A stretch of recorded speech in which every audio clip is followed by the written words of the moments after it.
Less is better. La culture du football est souvent teintée de faut en faire plus puis toujours plus, quand en fait, Mhm. souvent, le secret, c'est d'en faire moins, mais de le faire mieux. Sarah Brisson-Legault est préparatrice mentale et chef du programme Performance mentale pour les Carabins de l'Université de Montréal. La plupart des athlètes vont avoir une envie d'avoir une confiance qui est plus grande ou qui est inébranlable. C'est quoi les habiletés que tu penses qu'un athlète devrait développer en préparation mentale pour bien performer? Selon mes croyances à moi, l'habileté mentale la plus importante, puis surtout la plus contrôlable, c'est vraiment est-ce que je suis capable, dans les moments clés, de me concentrer sur les éléments optimaux de ma performance. Fait que là, on parle de J'aimerais qu'on flippe la médaille. C'est quoi les erreurs que tu vois que les athlètes font? plus grosse erreur. Il y a beaucoup d'humains que leur façon d'adresser le stress, c'est de pas y penser. Le stress est perçu comme notre ennemi. Les athlètes ont reconnu pour avoir une bonne gestion de stress ou du moins performer avec le stress. C'est juste qu'ils perçoivent le stress comme leur allié, comme quelque chose de positif. Bonjour tout le monde et bienvenue sur Le Game On. Je suis votre host, William Rochefort. Aujourd'hui, on parle d'un sujet qui est, selon moi, hyper important. Ça me tient énormément à cœur. Pourtant, on n'en parle pas assez, mais c'est autant important que ta préparation physique, que ta nutrition, que ta récupération. On parle de préparation mentale. J'ai la chance de recevoir Sarah avec moi. Merci Sarah de l'invitation, d'avoir accepté mon invitation sur le podcast. J'ai vraiment hâte qu'on parle aujourd'hui de qu'est-ce qu'on peut ressortir en fait pour les athlètes aujourd'hui. Dans le fond, je suis sûr qu'il y a des choses hyper importantes à apprendre. Puis si tu as un rôle en plus en ce moment avec les Carabins, je suis sûr que il y a un impact à tout ça. Donc, merci beaucoup, Sarah, d'avoir accepté mon invitation. Merci pour l'invitation, William. Ça me fait extrêmement plaisir. Chaque personne qui vient sur le podcast a le droit à une introduction. Donc, voici ton intro. Sarah Brisson-Legault est préparatrice mentale et chef du programme Performance mentale pour les Carabins de l'Université de Montréal. Tu es formé en kinésiologie. Tu as ensuite complété une maîtrise en consultation psychologie du sport appliqué à l'Université d'Ottawa. Très tôt dans ta carrière, tu t'es démarqué pour ton approche scientifique et humaine de la performance mentale, ce qui t'a valu le prix de jeune professionnel décerné de l'Association canadienne de psychologie du sport. Depuis, tu travailles avec plusieurs organisations sportives, dont l'Équipe nationale de boxe Canada, aidant les athlètes à gérer la pression et à performer au meilleur de leurs capacités. En 2021, tu te joins au Carabins de l'Université de Montréal, d'abord auprès du football, puis plus rapidement, tu te déplaces, puis tu rejoins tous les programmes, en fait, pour la performance mentale et le bien-être, qui touchent maintenant l'ensemble de l'université. Tu es aussi derrière les capsules Minute Mentale, qui visent à démystifier la préparation mentale et à sensibiliser les athlètes sur le bien-être. Sarah Brisson-Legault, bienvenue sur La Game On. C'est un plaisir de t'avoir. En commençant, j'aime ça commencer avec ça pour donner du contexte à mes invités. J'aimerais en entendre plus parler sur toi. De où tu viens, de où ça part cette passion-là pour la préparation mentale? Est-ce que ça part d'un sport peut-être? De où ça part? Ouais, c'est une bonne question. Effectivement, j'ai fait beaucoup de sport. J'ai une famille très sportive. J'ai fait du soccer à haut niveau, puis de l'athlétisme, en fait, la course demi-fond, avec des 800, des 1002. Puis je pense que jeune, j'étais quelqu'un qui était très stressé, là, beaucoup de stress avant mes compétitions. J'avais pas d'outils dans ce temps-là. Mais rapidement, il y avait quand même un peu ce désir-là de comprendre ou d'avoir en tout cas des stratégies pour aider ça. Mais après ça, mon chemin scolaire, il est un peu comme, je vais dire, mêlé, entre guillemets, mais je fais pas partie des gens qui ont su rapidement ce qu'ils voulaient faire puis qui ont suivi une belle ligne droite. Là, c'était plutôt empreint d'embûches et d'essais, d'erreurs. Fait que j'ai fait un premier bac, en fait, en administration. Ah ouais? Juste parce que fallait aller à l'université dans ma famille. Fait que, c'est ça, j'étais allée à l'université, suivi un peu les traces de mon père. Puis, finalement, c'était pas du tout pour moi. Je suis partie en Asie quelques mois. Puis, quand je suis revenue, j'ai refait un deuxième bac, justement, en kinésiologie, qui était, en fait, ça partait juste d'un intérêt pour le sport, là. J'ai toujours aimé beaucoup le sport. Puis, à travers ça, j'ai eu des déchirures de mes deux ACL, le droit, ensuite le gauche l'année suivante. Ouais. Oh Fait my que c'était comme, God! Ouais, c'était comme un arrêt du sport assez, je vais dire, abrupt. Puis dans le fond, j'ai fini mon bac en kin, mon soccer a arrêté, j'ai arrêté de courir aussi pendant un petit bout, fait mes rehab. Puis après, dans le fond, j'ai travaillé avec l'équipe du Vieux-Montréal, CVM, au Ouais, football. ouais.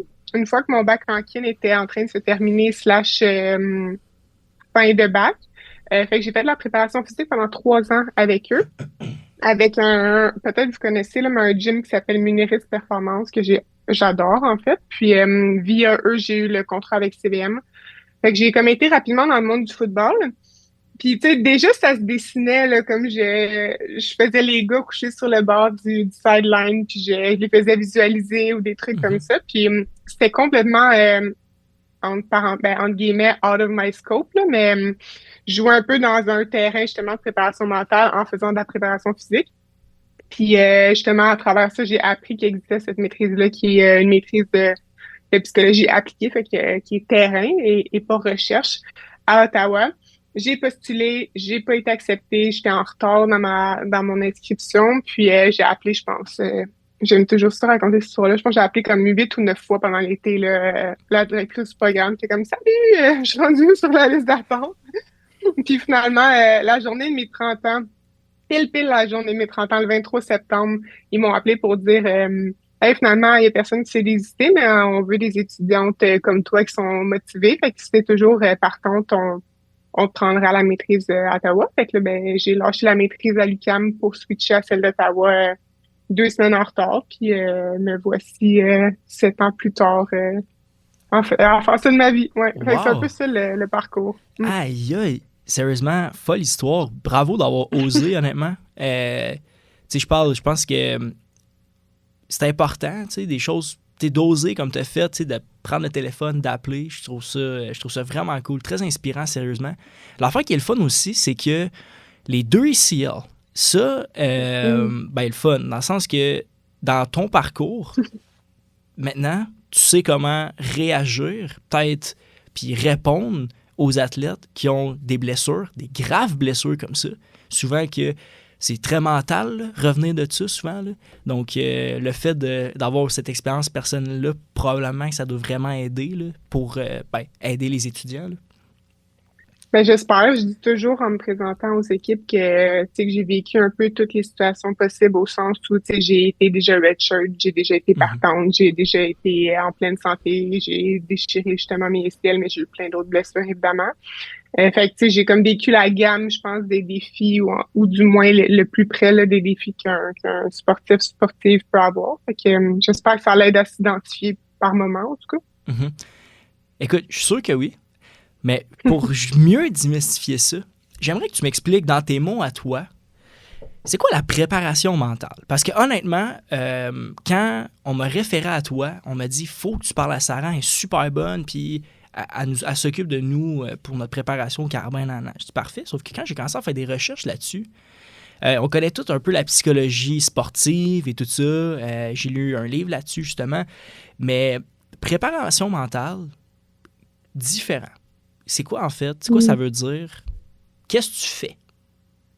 Oui. Ben déjà, je peux commencer en faisant une ligne vraiment simple entre psychologie clinique puis psychologie sportive ou préparation mentale. Tout ce qui est diagnostiqué dans les 6 derniers mois, fait que ça soit tu sais, un trouble d'anxiété généralisée, que ça soit une dépression mineure, majeure, etc. Nous, en préparation mentale, on touche pas à ça au sens où on n'est pas formé, on n'a pas de doctorat clinique. Fait que dès qu'il y a un diagnostic, on peut quand même travailler avec ces gens-là, mais vraiment l'aspect plus retour au jeu ou l'aspect plus performance sur le terrain. On va pas travailler avec le diagnostic en tant que tel. Fait que ça, c'est quand même la ligne plutôt claire entre psychologie clinique et préparation mentale. Ensuite, qu'est-ce qu'on fait concrètement en préparation mentale? Tu sais, ça varie tellement. Évidemment, je fais pas du tout le même genre d'atelier que je fais avec football carabin qu'avec hockey féminin carabin.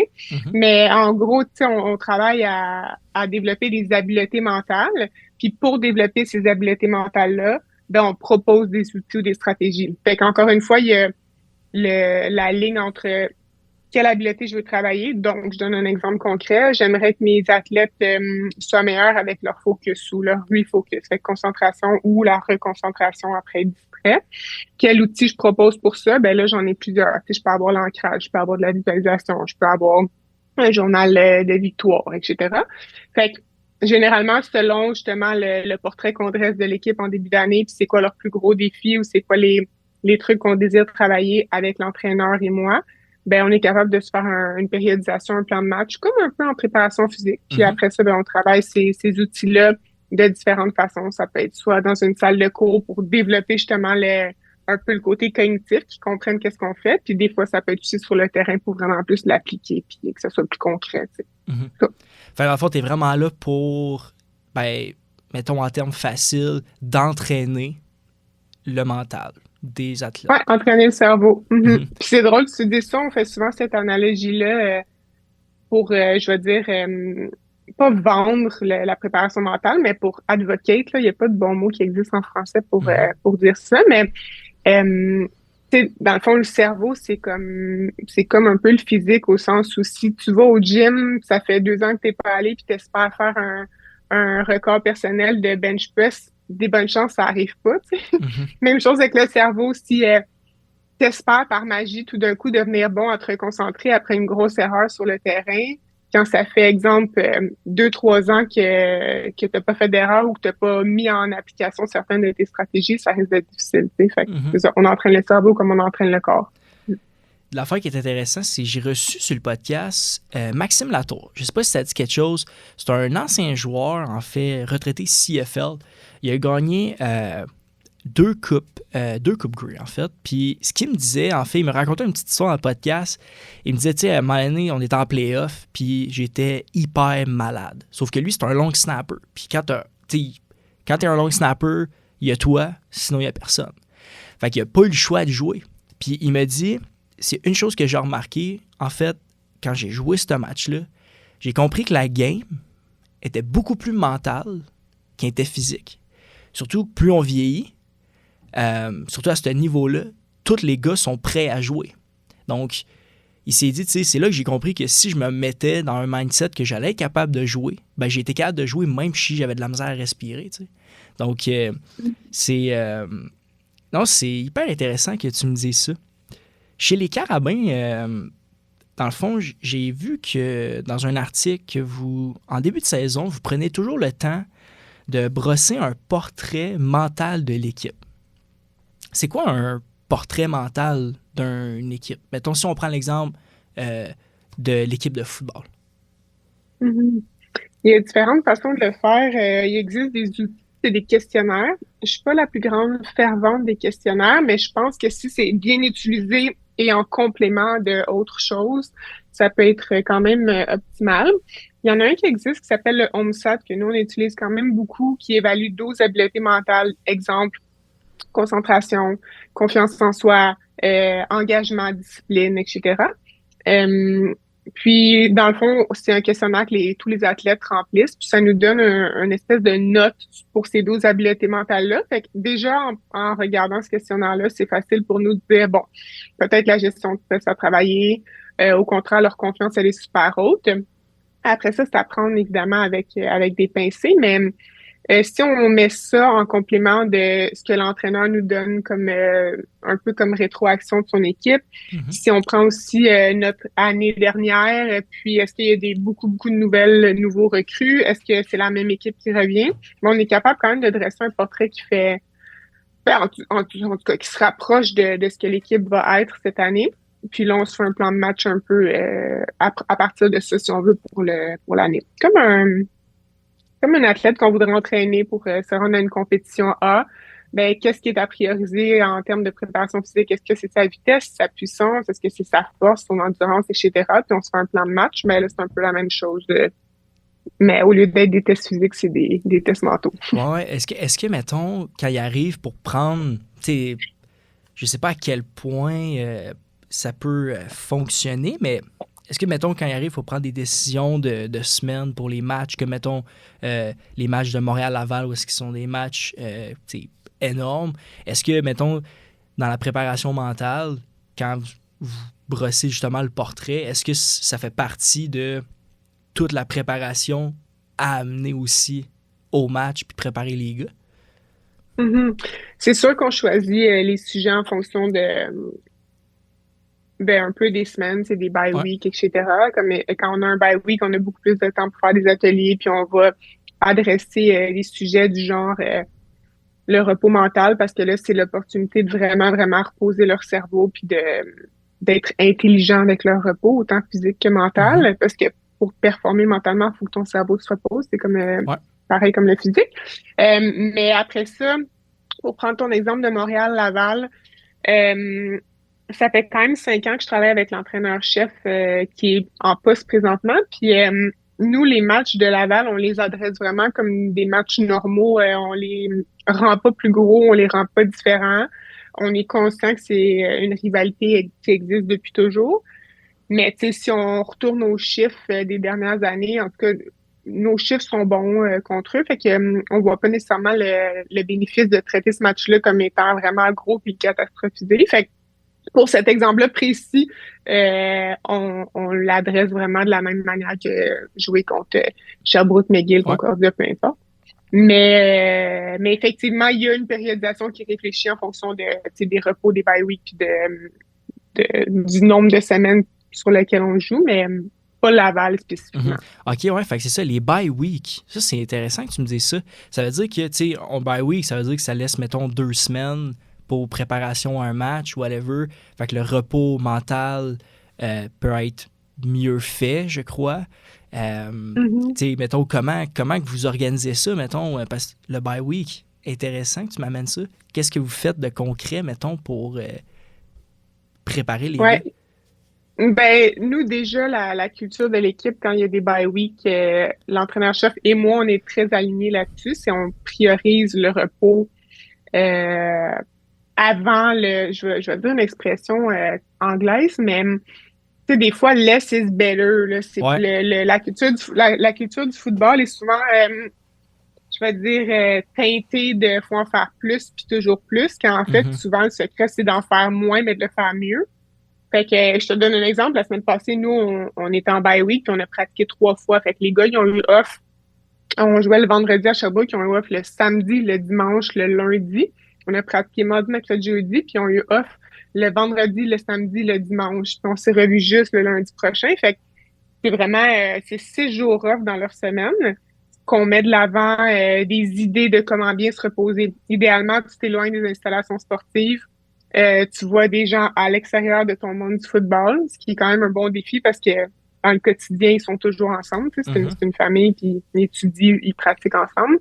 De aussi avoir quelques moments dans ta journée où est-ce que tu t'alloues de la spontanéité parce que l'horaire d'un étudiant athlète, c'est vraiment le jour de la marmotte, là, tu sais, t'es soit en train d'étudier, manger Ouais. ou dormir puis faire ton sport. Fait qu'il y a plein de petits trucs qui existent comme ça, qui proposent dans la littérature pour, je vais dire, ils appellent ça du wakeful resting, là, c'est genre du repos éveillé, qui est, je pense, le terme exact, pour te reposer, pas nécessairement juste en dormant. Fait qu'il existe Mhm. comme plein de petites stratégies qui permettent de revenir dans la semaine suivant le bye week en ayant vraiment un cerveau qui est fresh puis qui est prêt à performer. Mhm. Fait que ce que je comprends, le repos mental n'est pas nécessairement justement de dormir. Ça peut être de juste de vider la tête à faire une activité qui est complètement à l'extérieur de ton quotidien, en fait. Là. C'est les deux. Ils proposent évidemment de dormir, de prolonger le sommeil, soit par des siestes, soit par tes nuits. Et aussi peut coexister à ça des petites stratégies où est-ce qu'on est éveillé. Fait que, tu sais, des trucs de pleine conscience, de la Mhm. méditation, juste prendre un chemin différent pour te rendre à l'école le matin, avoir des amis à l'extérieur de ton sport. Puis c'est quand même, on va se le dire, contre-intuitif. Tu sais, la plupart du monde pense que on dirait que pour performer dans leur sport, il faut que tout soit en lien avec leur sport, quand en fait, c'est souvent le contraire. Mhm. Mm. Ben, c'est ça, c'est l'environnement dans lequel tu évolues. On va en parler à la fin, justement. J'ai préparé l'histoire que je t'ai parlé au début. L'histoire a justement rapport avec ça, l'environnement. Donc, comment tu peux avoir ton environnement pour performer mieux, mais aussi, j'ai hâte de voir ton point de vue là-dessus, justement, mais ça va être intéressant. Il va falloir rester jusqu'à la fin pour ça. Euh, pour toi, C'est quoi les habiletés que tu penses qu'un athlète devrait développer en préparation mentale pour bien performer? Hmm. Je peux te dire ce que j'entends souvent ou ce que les athlètes demandent le plus, puis je peux te dire ce que moi je crois. C'est quand même deux trucs différents. Je crois que la plupart des athlètes que je vois en consultation individuelle vont avoir un envie d'avoir une confiance qui est plus grande ou qui est inébranlable un peu. Mhm. Fait que ça, c'est la demande, je pense, que beaucoup de gens qui travaillent dans le domaine de la psycho du sport entendent ou reçoivent. Après ça, moi, je viens d'un monde où, en tout cas, du moins dans les dernières années, j'ai comme un peu changé d'approche, mais il existe des moyens de développer la confiance sur le terrain ou puis à l'extérieur du terrain. Ceci étant dit, la confiance, ça reste un état qui est émotif. Fait que, pas trop de contrôle sur nos émotions. Les émotions sont quand même, tu sais, elles viennent, elles repartent. Des fois, on est full en confiance, des fois, on l'est pas tant. Mhm. Fait que la journée qu'on se sent pas en confiance sur le terrain, est-ce que ça veut dire nécessairement qu'on va pas bien performer? La réponse est non. Puis surtout, est-ce que si on performe pas bien, c'est parce qu'on n'a pas confiance en nous ou c'est parce qu'on pense que la confiance affecte négativement notre performance? Fait que ça devient tricky un peu. Fait que je travaille évidemment là avec tout ce qui est monde émotionnel, fait que confiance, stress, tout ça, mais je trouve que ça a ses limites. Fait que pour répondre à ta question, mes croyances à moi, l'habileté mentale la plus importante, puis surtout la plus contrôlable, c'est vraiment, est-ce que je suis capable, dans les moments clés, de me concentrer sur les éléments optimaux de ma performance? Fait que là, on parle de concentration, puis tantôt j'ai dit refocus, mais est-ce que je suis capable, quand je suis distraite, de me reconcentrer le plus rapidement possible, encore une fois, sur les éléments optimaux de la performance? Je donne un exemple. Je suis un linebacker. J'ai une checklist à faire juste avant le snap. Je suis en train de performer ma checklist. Quand je dis performer, je suis en train de passer à travers. Puis là, je suis distrait parce que, exemple, finalement, mon coach change le play calling, change son jeu, ou le ref fait quelque chose, ou la foule crie beaucoup. En combien de secondes je suis capable de me ramener sur ma checklist puis de la terminer avant que le snap parte? Après ça, est-ce que je suis confiant ou pas confiant? Ben là, je trouve que quand tu es concentré sur les bons éléments, ça a un petit peu moins d'importance, le niveau de confiance qu'on a. Je trouve il est moins contrôlable, puis il est moins, je veux dire, moins optimal. Ouais. Je fais que je répondrais focus, concentration comme habileté la plus Mhm. importante sur un terrain, que ce soit football ou autre sport. Ouais. L'affaire qui est intéressant, c'est que c'est d'apprendre à se connaître, j'ai l'impression. Puis des fois, c'est dur. Puis, moi, si je regarde avec mon passé d'athlète, moi, c'est au cégep là, que comme tout a explosé. Puis comme, à un moment donné, c'est comme, fallait que j'apprenne à me connaître parce qu'on a dit que je me reconnaissais plus, tu sais. Puis, là, aujourd'hui, j'ai la chance, d'avoir grandi de ça. Mais c'est bon, ça, de trouver le focus, de trouver une façon de te concentrer. Mais, est-ce que tu as des trucs, mettons, pour, mettons, essayer d'appliquer ça? Mettons, quelqu'un qui on est tellement dans le day-to-day qu'on est un athlète que on veut performer, mais c'est quand qu'on pense vraiment à nous, là-dedans. C'est quand que on peut justement apprendre à vraiment se connaître. Souvent, on dit que l'après-football, tous les athlètes ont peur de ça parce qu'ils savent pas trop ce qu'ils vont faire après. Mais c'est intéressant. As-tu des trucs à donner peut-être sur justement la concentration, le focus, ces choses-là? Ben oui, absolument. Puis je fais une petite parenthèse, tu as parlé de l'après-carrière, puis c'est comme un gros sujet pour moi. Là, on vient de faire justement un panel, là, j'ai allé devant moi, mais un genre de 6 à 8 là, sur qui suis-je sur mon Ah! sport. Parce que je trouve que, ben, les pourcentages de gens qui ont des épisodes dépressifs dans leur après-carrière, les sportifs, c'est vraiment élevé dans les 3 ans qui suivent l'après-carrière. Puis tout ça part en fait, tout ça. La majorité de ça part en fait du fait que les athlètes ne veulent pas y penser avant que Mhm. la carrière soit terminée.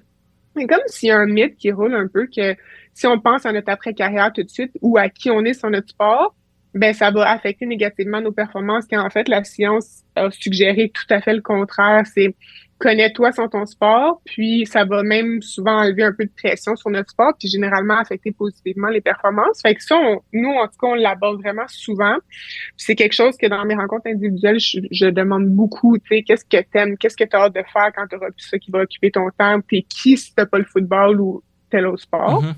Fait qu'en tout cas, après carrière, dans les trucs qui sont les plus suggérés dans la littérature, c'est vraiment un exercice de conscience de soi puis de se connaître sans son sport, puis aussi de voir que les qualités ou les attributs qu'on a développés dans notre sport sont transférables, tu sais. Fait que, évidemment, Effectivement. ton leadership dans le football, ben, tu vas l'avoir dans ton travail aussi, tu sais. Exact. Fait que, ouais. Mais pour répondre à ta question de focus puis refocus, il existe vraiment plein de stratégies. Je peux t'en donner que je travaille quand même souvent avec des outils. Ben, premièrement, mon approche, elle n'est pas une approche qu'on dit positive. Je pense que quand j'ai commencé dans le domaine, j'étais quelqu'un justement qui utilisait, exemple, la visualisation pour visualiser juste des scénarios, tu sais, parfaits, tu fais un gros jeu, un pick six, etc. Puis tu dois célébrer ça. Quand en fait, le sport de haut niveau, le football, c'est un peu un reflet de la vie, c'est-à-dire qu'il va arriver quelque chose à un moment donné, là, tu sais, que ce soit une distraction, Effectivement. un ballon échappé, c'est de l'adversité, en fait, tu sais, c'est vraiment un miroir de la vie, tu sais, il y a quelque chose qui va arriver, c'est sûr. Fait que maintenant, mon approche, elle est beaucoup plus proactive. Ce que je veux dire, c'est j'aime mieux que les athlètes soient en mode préparation sans faille versus préparation juste positive. Fait que je vais souvent faire l'exercice de demander aux athlètes, c'est quoi les plus grands défis slash les plus grandes barrières potentielles qui pourraient se présenter à toi. Puis là, ils vont me lister ça. Puis je leur demande généralement dans une colonne juste à côté, d'écrire comment ils aimeraient répondre à ça ou agir quand ces distractions-là et si ces distractions-là arrivent. Puis là, la visualisation, oui, on peut faire encore des gros jeux, des jeux parfaits, un match parfait, pas de problème, mais on va aussi visualiser de l'adversité puis comment on répond à cette adversité-là. Fait que quand on dit qu'on entraîne le cerveau comme on entraîne le corps, ben tu sais, au foot, vous utilisez beaucoup le concept de rep mental là, Ouais, ouais. quand vous pratiquez. Ben c'est la même affaire quand tu visualises. Dans le fond, le cerveau différencie pas nécessairement quelque chose que tu as vraiment fait sur le terrain ou quelque chose que tu visualises quand c'est bien fait. Fait que je demande aux athlètes de visualiser un bounce back ou un refocus après une distraction, une erreur, etc. Puis là, ben, si jamais ces trucs-là se passent sur le terrain, ton cerveau, il a déjà pratiqué cette réponse-là. Fait qu'il est beaucoup plus outillé pour le faire sur le terrain. Ça, c'est un exemple. Exemple 2, puis stratégie 2 plutôt, qu'on utilise vraiment souvent.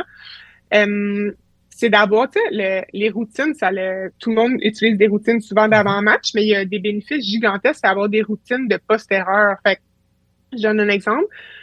Ils appellent ça souvent un ancrage, mais de savoir qu'est-ce que tu veux faire pour t'aider à te reconcentrer. Puis là, évidemment, il y a un potentiel gigantesque à se connaître puis à savoir qu'est-ce qui nous fait l'effet suffisant pour se reconcentrer. Mais il y a des joueurs que c'est juste un petit mot-clé, une image de quelqu'un de leur famille, un joueur qui aime vraiment beaucoup. Il y en a d'autres que c'est un geste, c'est juste le velcro du gant.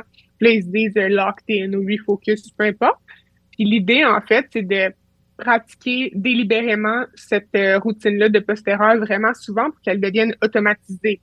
Fait qu'au lieu que ton cerveau parte dans un discours qui est très autocritique, puis qui est habitué de partir là, puis là, ce circuit-là dans ton cerveau, il devient super glissant, tu sais, on y va rapidement, on est habitué de faire ça, c'est ça qui est naturel, on se critique.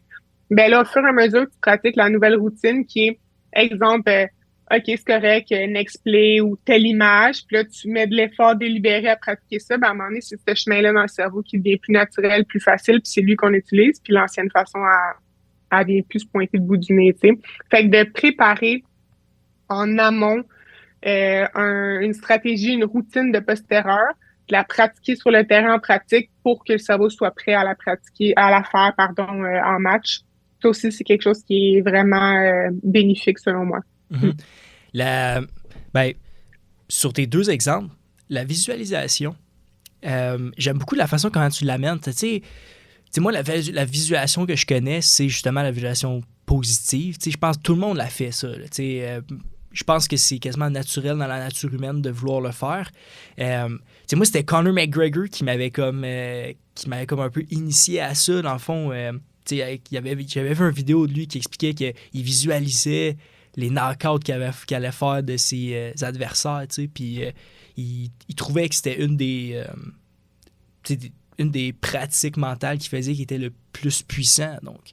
Mais c'est intéressant que tu l'amènes de fait que comme, encore une fois, dans la préparation c'est que oui, il y a du beau, mais si ce beau-là arrive pas, c'est comme, faut que tu vois les deux côtés. J'aime vraiment ça, comment que tu l'amènes. Puis, le deuxième exemple que tu as donné, des fois, les petits cues, les mots, whatever, les mots que... j'ai lu quelque part, en fait, que les mots qu'on parle, souvent, sont vraiment plus puissants que les mots qu'on va penser. Les mots dans la tête et tout ça. Donc, puis j'avais vu aussi une vidéo d'une minute mentale que tu avais fait avec, justement, un athlète de l'équipe de football qui disait que, lui, ce qu'il faisait, c'est qu'il se parlait, il cognait sur son casque, puis pouf, il parlait, comme, je suis prêt, là. Mais les mots que tu dis souvent, c'est quelque chose que j'essaie de pratiquer maintenant, parce que je suis tout le temps dans ma tête, whatever, mais qu'est-ce que je veux dire, faut que ça ait un impact, parce que c'est sûr que ça a un impact sur toi, les mots que tu parles, là. Fait que, je sais pas, c'est... Ouais, c'est tellement intéressant ce que tu dis, puis c'est tellement énorme comme notion, puis c'est extrêmement dur de tracer une ligne fine, entre les mots qu'on pense et les mots qu'on se dit, parce que c'est lesquels vraiment qu'on dit ou c'est lesquels qu'on pense, mais c'est ça, exact. Mais je trouve la ligne, en fait, c'est la plupart des gens croient que nos pensées, il y en a qui vont dire ce que je pense va arriver, ou genre un peu le bon. Ben, la loi de l'attraction, un peu, là. Oui, c'est ça. Puis, pas que j'y crois zéro, mais plus les pensées, on en a, le chiffre qu'on entend souvent, c'est 60 000, puis il est quand même valide, en fait. Puis, sur ces 60 000-là, surtout quand il y a des facteurs de stress, il y a un paquet de pensées qui sont pas du tout la vérité ou proches d'être véridiques. Mais le problème, en fait, c'est que nous, on se dit, si mon cerveau produit ces pensées-là, c'est sûr que ça doit être vrai ou que ça doit être important que je les écoute, tu sais. Mais mettons qu'on est avant un gros match, on est en finale de Coupe Banny, puis là, j'ai des pensées qui pensent d'un coup que j'ai, tu sais, le what if, là, d'un coup j'échappe le ballon ou d'un coup. Puis là, on se met, en fait, à agripper ces pensées-là puis à les rouler en boucle. Puis là, le concept de pleine conscience, en fait, qui est comme un mot qui fait peur à bien du monde, mais c'est juste ça, en fait. C'est d'observer que j'ai plein de pensées qui viennent puis de les laisser repartir parce qu'en fait, une pensée, c'est juste une pensée puis c'est pas toute la vérité, surtout quand il y a du stress, on n'est pas proche d'être la vérité. Fait que le problème, ce n'est pas cette pensée-là de what if j'échappe le ballon. Le problème, c'est que nous, de façon délibérée, on prend la pensée, puis on la roule en boucle. Puis là, elle peut s'exprimer un peu dans notre corps parce qu'effectivement, le langage va façonner nos expériences. Puis ça, je suis 100% d'accord avec toi.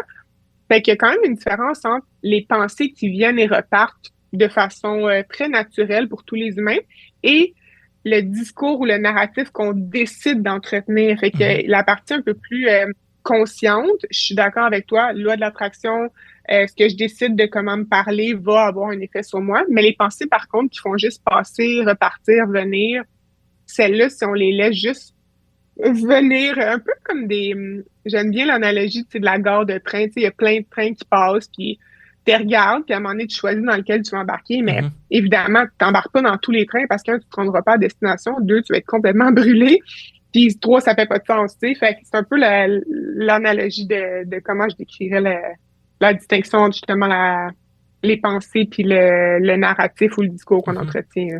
Qui ont hyper intéressant. Non, j'aime ça. Tu sais, l'affaire qui est le fun, c'est que tout ce que tu dis, c'est applicable à la vie de tous les jours. Tu sais, dans le fond,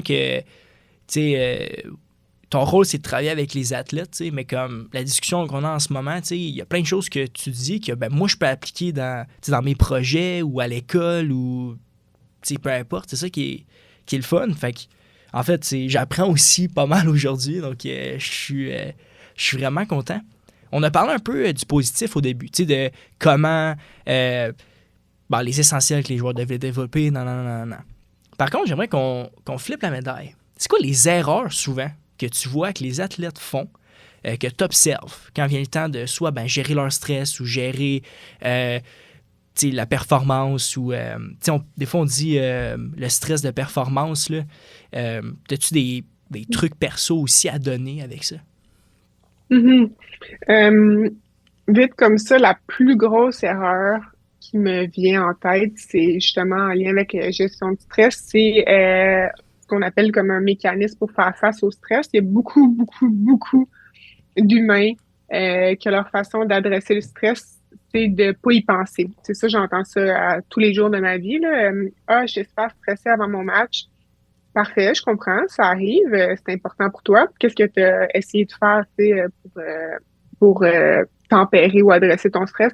Ah, ben, j'ai mis ça de côté, j'ai essayé de pas y penser.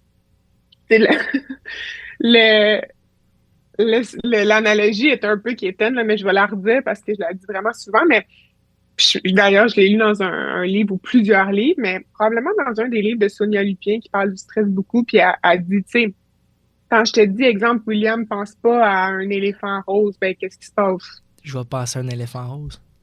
Mais oui, puis pas juste tu vas y penser, il va grossir dans ton cerveau, tu vas le voir, puis fait que le cerveau, il est exactement pareil avec toutes les émotions que tu essaies de chasser ou de pas penser. Plus tu essaies de pas penser à quelque chose, plus ça grossit, puis ça prend de l'ampleur dans ton cerveau. Fait que une des plus grosses erreurs que j'observe, c'est vraiment je suis stressée, bam, j'essaie de pas y penser, égal, mon stress ne disparaît pas du tout, slash même il grossit, il prend contrôle de mon esprit, de mon corps. Là, il va s'exprimer de plein de façons. Des fois, les gens vont être super tendus physiquement, tu sais. Des fois, il va y avoir un overflux de pensées. Fait que, ouais, le secret du stress, en fait, c'est vraiment l'acceptation. Puis, je sais que pour beaucoup de gens, c'est un terme un peu qui sonne passif.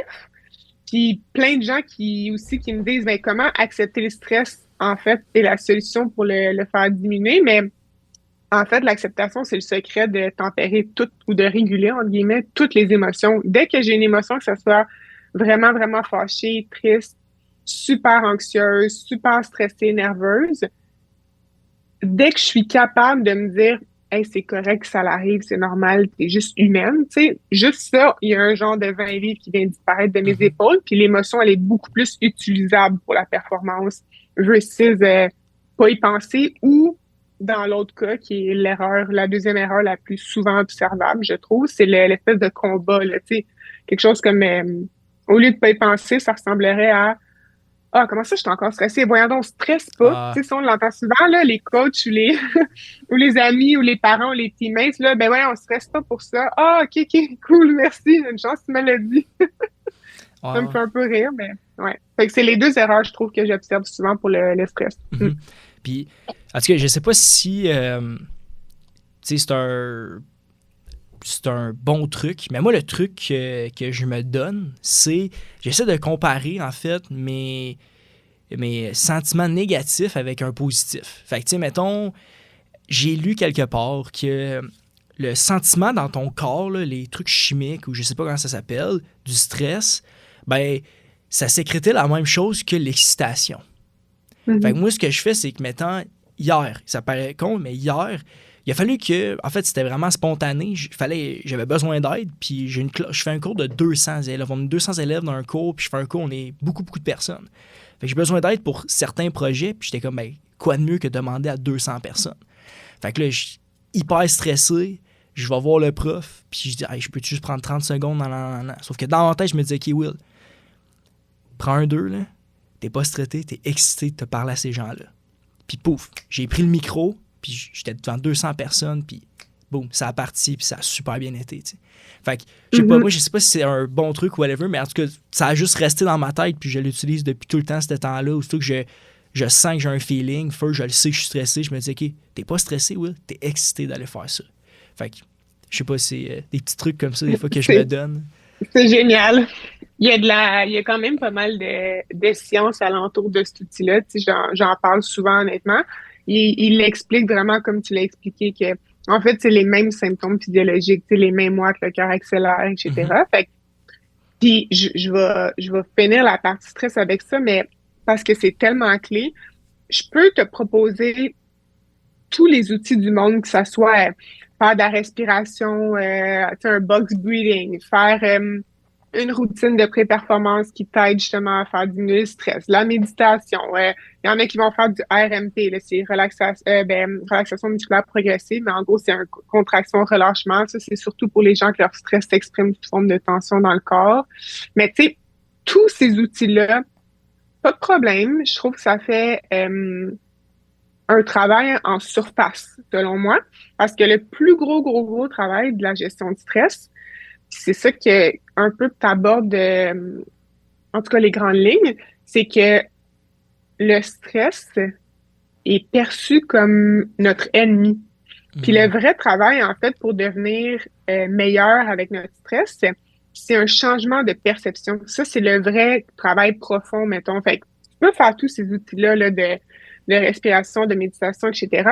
Si tu continues à percevoir le stress comme ton ennemi ou comme quelque chose de négatif, c'est souvent corrélé à je vais pas nécessairement faire ma meilleure performance à vie avec le stress. Tandis que les gens, en fait, ou les athlètes, sont reconnus pour avoir une bonne gestion de stress ou du moins performer avec le stress, c'est juste qu'ils perçoivent le stress comme leur allié, comme quelque chose de positif parce qu'au final, pour vrai, le stress de performance, c'est généralement quelque chose qui nous aide. Parler avec la concentration, ça nous donne de l'énergie, on a souvent une meilleure préparation quand on est stressé. Fait c'est juste qu'on nous dit jeune et très tôt qu'on n'en veut pas puis qu'il faut le chasser le plus possible, mais au final, quand on réussit à faire un petit travail de changement de perception puis à le voir comme notre ami puis notre allié, généralement, là, le stress peut nous être utile puis on peut l'utiliser pour performer. Puis j'ai aussi aimé le fait que tu as amené de comme, tu sais, si tu vis une émotion, essaie d'au moins d'être conscient que tu la vis, tu sais. Premièrement, je pense que c'est le premier step. La base. Ouais, exact, c'est ça, tu sais. Au lieu d'essayer de la battre ou essayer de la faire partir ou whatever. Tellement. La minute mentale. Qu'est-ce que... En fait, j'ai vu que tu avais commencé ça avec les carabins. Tu fais des minutes mentales pour un peu démystifier les mythes. Peux-tu m'expliquer rapidement qu'est-ce que tu veux faire avec les minutes mentales?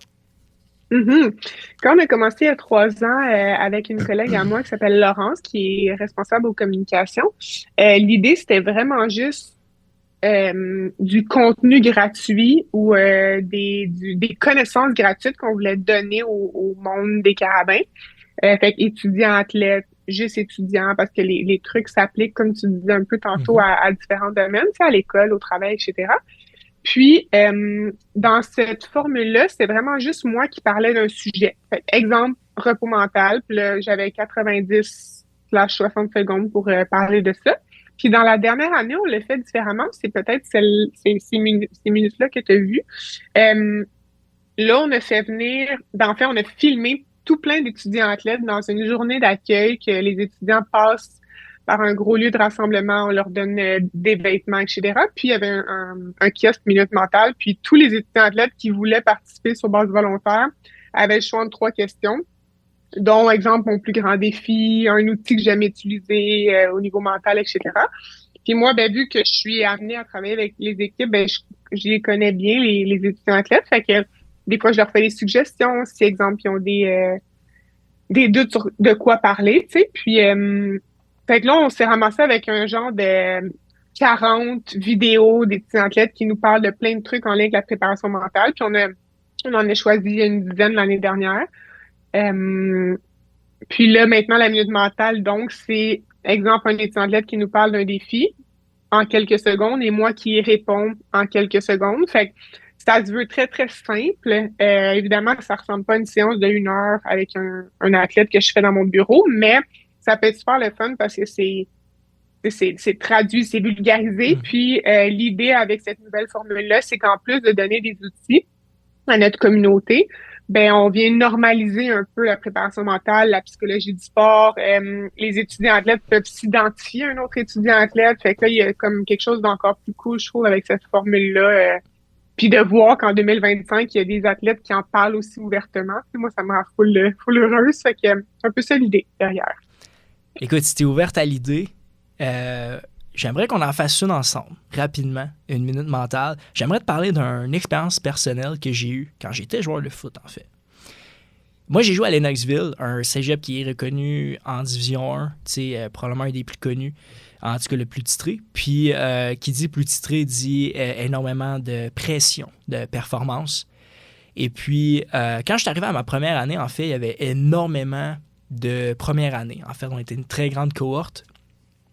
William Legault, qui me référait à toi, était mon vétéran à ce moment-là. Là. Donc, et puis, en fait, première journée de camp, je regarde le depth chart, bam, je suis rookie, first team, je capotais, j'étais comme, OK, là, on s'en va baller, non. Ça a pris exactement 2 pratiques et je me suis ramassé 3e team. Au début, je comprenais pas pourquoi je faisais du tape. J'essayais de savoir, ouais, ils sont pas meilleurs que moi, je comprends pas.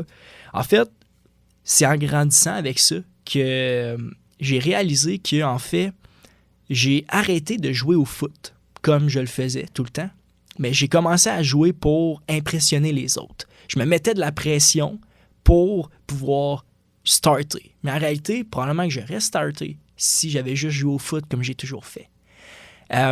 J'aimerais que tu réagisses à ça, de tes expériences que tu as eues, de ce que tu as lu dans ta littérature ou whatever. Justement, je sais pas c'est quoi le terme, si c'est la pression de performance ou le stress de performance, mais moi, personnellement, ça m'a scrappé mentalement. Là. Puis à 17 ans, 18 ans, être scrappé mentalement, c'est tough. Là. Quand tu es dans ton char puis tu es tout en train de stresser avant de sortir de ton char pour aller pratiquer, c'est tough. Là. Ben, moi, je l'ai vécu, ça, puis j'avais pas d'outils. T'sais. Fait qu'il a fallu que j'aille chercher par moi-même et tout ça, mais bon, aujourd'hui, on a la chance de t'avoir. Comment qu'un athlète peut réagir à ça, peut-être des trucs, ou sinon, si à la fin, tu veux glisser des places ou peut-être aller voir, parce que, tu sais, dans des petits cégeps, ils n'ont pas tout le temps des outils comme ça. Ouais, j'entends comme plusieurs trucs dans ton histoire, puis plusieurs trucs valides, puis souvent quand même vécus, fait que j'empathise, là, c'est vraiment pas évident quand même.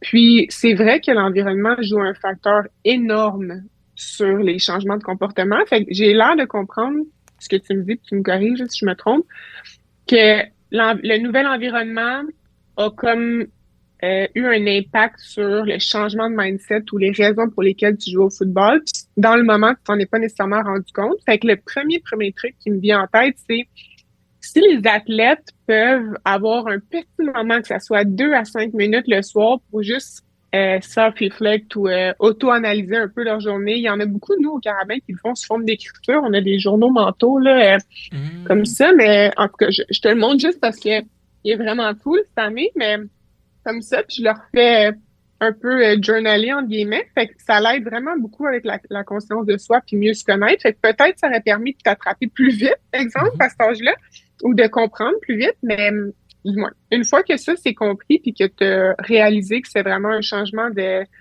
mindset ou de why, un peu, entre guillemets, mais je trouve que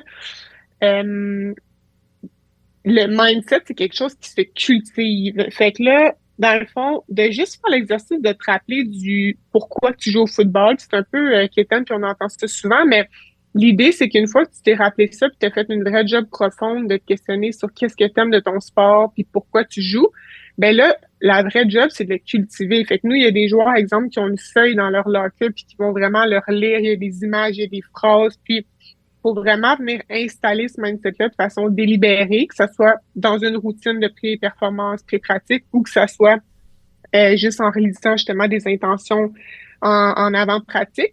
Mais malheureusement, il y a trop d'athlètes qui pensent que ce mindset-là, entre guillemets, vient un peu par magie tous les jours, quand en fait, la préparation mentale, comme n'importe quoi dans la vie, souvent, il faut l'installer, le cultiver, le préparer.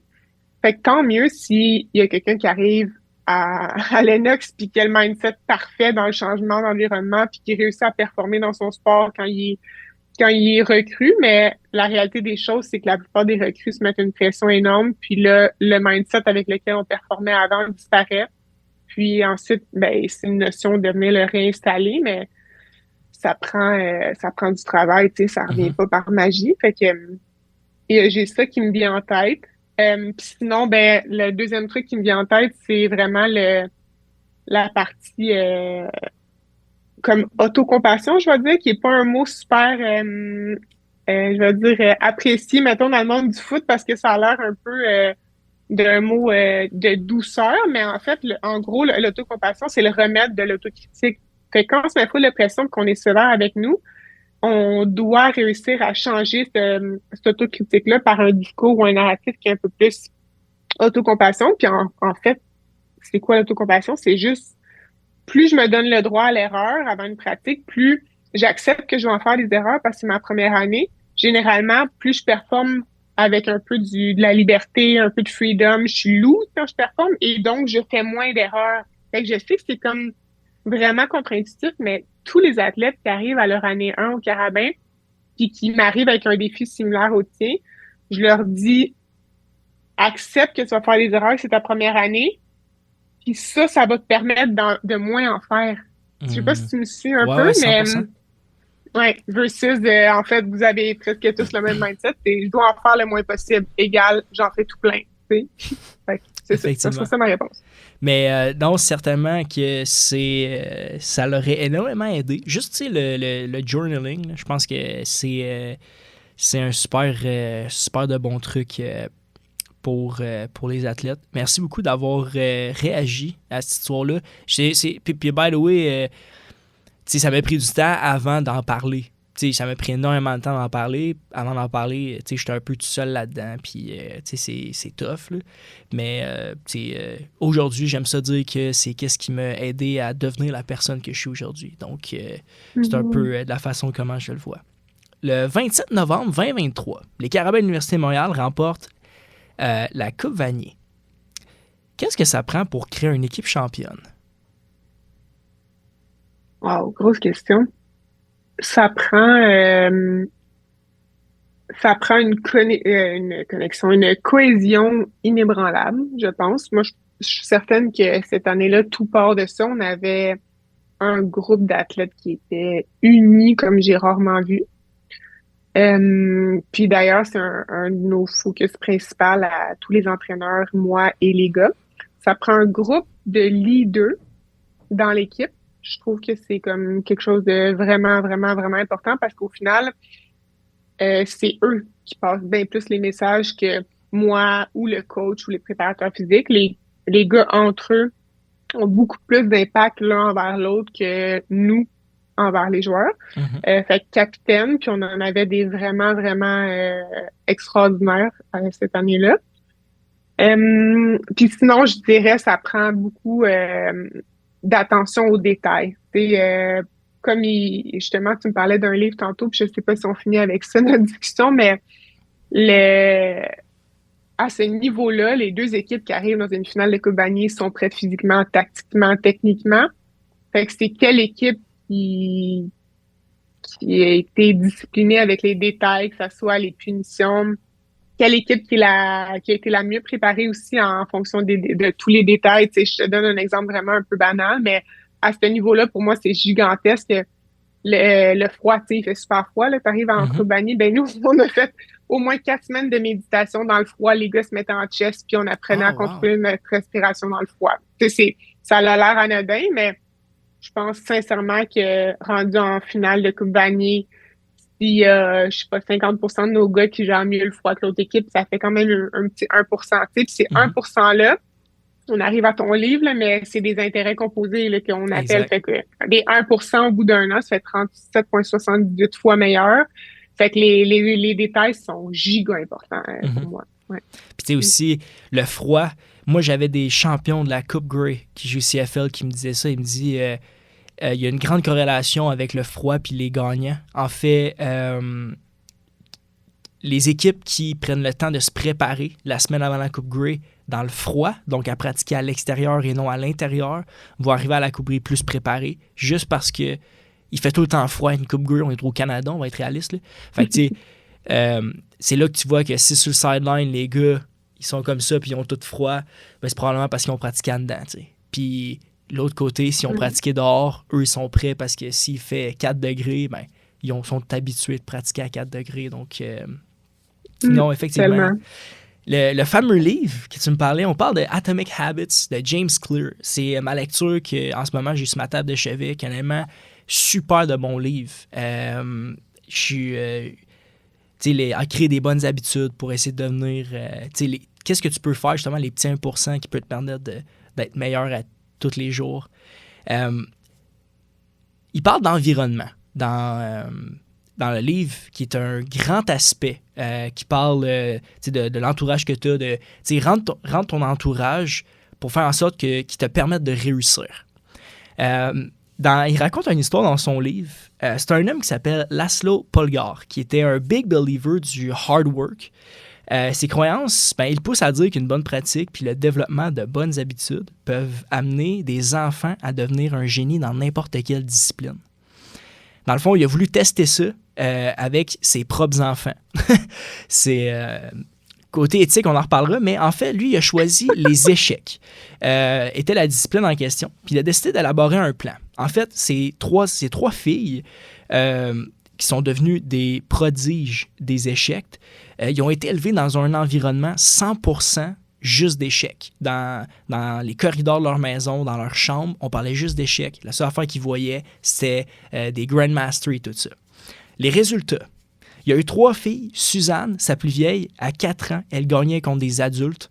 Sophia, qui était son enfant du milieu, était encore mieux. À 14 ans, elle était champion du monde.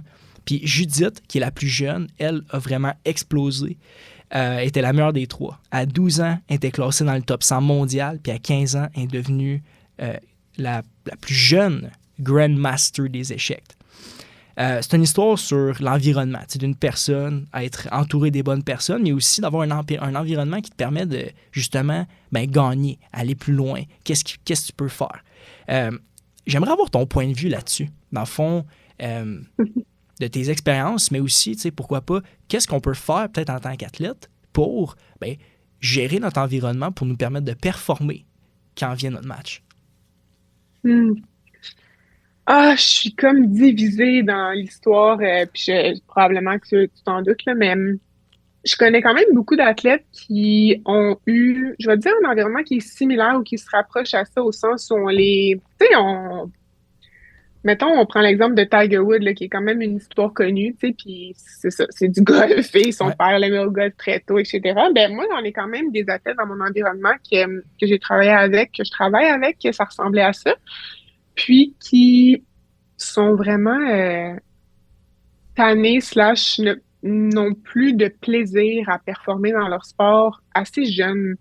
Puis je trouve ça quand même triste parce que justement, la journée où est-ce que on t'a tellement poussé dans ton sport puis que la seule chose qui importait, c'est de performer, puis que ça te procurait plus de plaisir puis tu continues à le faire, puis là, on arrive à un bout où est-ce qu'il y a de l'épuisement professionnel ou etc., puis que tu arrêtes ton sport, en plus de plus avoir de fun à faire ton sport, il existe aussi un monde dans lequel, dans ton exemple, qu'est-ce qu'elles ont d'autre comme habileté à part jouer aux échecs, ces gens-là, ces filles-là? Effectivement. Fait que je suis divisée au sens où je pense qu'on peut prendre probablement des idées pour optimiser notre environnement qui permet justement d'avoir un impact sur la performance positivement. Mais si on y va dans l'extrême, un peu comme n'importe quoi dans la vie, je pense que ça peut être débilitant aussi. Puis moi, j'adhère pas vraiment à ça parce que oui, je travaille en préparation mentale. Généralement, on vend ce service-là pour optimiser la performance. Mais moi, avant d'optimiser la performance, je veux surtout optimiser le bien-être. Puis je pense vraiment que les deux sont corrélés. Je pense que mieux tu vas, plus tu es heureuse dans ta vie, mieux tu performes et bidirectionnellement. Fait que ceci étant dit, oui, à optimiser l'environnement, avoir surtout des gens, des collègues que t'aimes travailler avec, que ce soit dans le sport ou, exemple, dans ton école ou ta business, mais optimiser aussi l'environnement sous forme de, tu sais, quand il dit dans Atomic Habits, de rendre ça agréable. Fait que, tu sais, est-ce que je peux associer, exemple, à ma pratique ou à mon après-pratique, quelque chose que j'aime, un petit jus. Mettons, il y en a qui disent que pour méditer, avoir une salle de méditation avec une chandelle, un petit thème, tu sais, juste dans les détails de rendre ça plus agréable. Puis aussi, il dit beaucoup de rendre ça plus facile. Fait que plus facile égale, si j'ai besoin d'étudier, peut-être que j'ai mon sel qui est loin de moi, peut-être que que j'ai un bel environnement justement qui est le fun, que j'ai envie d'étudier dedans. Peut-être que je m'achète des nouveaux vêtements pour avoir plus envie d'aller courir. Tu sais, tout ça, ça marche.